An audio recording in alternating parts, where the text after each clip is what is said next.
Այդպես էլ պատասխան չգտնելով ամիսներ շարունակ օդում կախված մնաց հարցը։ Հայտարարագիր չլրացրած քաղաքացիները 5-10 հազար դրամ տուգանվելուց հետո քրեական պատասխանատվության դուռն են հասնելու օրենսգրքի 444-րդ հոդվածով, որն ամրագրում է, թե հայտարարագրման պարտականություն ունեցողը, եթե կեղծ տվյալ է ներկայացնում կամ ընդհանրապես իր ունեցածի մասին գլխավոր հարկատուն չի ծանուցում, կարող է նաև զրկվել ազատությունից մինչև 3 տարի ժամկետով։ Մեր մասնագետների հետ քննարկումների արդյունքում մեր մասնագետների դիտարկմամբ նման խնդիր չի առաջանում,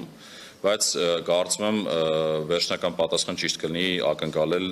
համապատասխան մարմիններից, ովքեր որ այդ քրեական հարցերով են զբաղվում։ Այս հայտարարությունը Պետեկամուտների կոմիտեի նախագահն իր վերջին ասուլիսում արեց։ Արդարադատության նախկին նախարարն էլ ուղիղ հարց է ուղարկել գլխավոր դատախազին։ Ի վերջո այս խնդիրն առաջանալու է, թե ոչ։ Հարփինե Հովհաննիսյանի պնդմամբ գլխավոր դատախազության պատասխանը այս քննարկումների վերջակետը դնում է։ Մասնավորապես դատախազությունը ինչպես եւ ենթադրվում էր,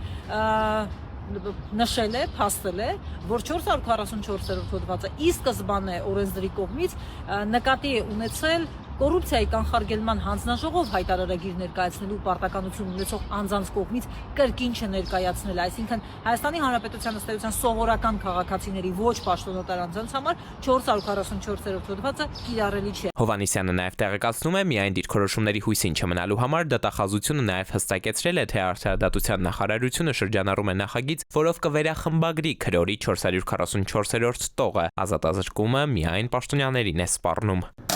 Այդ նախագծով, որը այս պահին շրջանառվում է, չկա նախատեսված նաև քրեական պատասխանատվություն այս ոլորտում քաղաքացիների կողմից չներկայացվող հայտարարագրերի համար քրեականացման վերաբերյալ։ 2024-ի տարեկան հայտարարագիրը ներկայացնելու վերջնաժամկետը հիշենք նոյեմբերի 1-ն է։ Իսկ այս պահին, այսինքն կես տարվա ընթացքում հայտարարագրման պարտականություն ունեցող մոտ 750 հազար քաղաքացիներից անգամ 10%-ը Պետեկամուտների կոմիտե թղթերը չի ներկայացրել։ Վերջին պաշտոնական թվերով պետությանը նախորդ տարվա իր ունեցածի մասին միայն մոտ 60 հազար քաղաքացի է ծանուցել։ Էդուարդ Պողոսյան, ժամը լրատվական։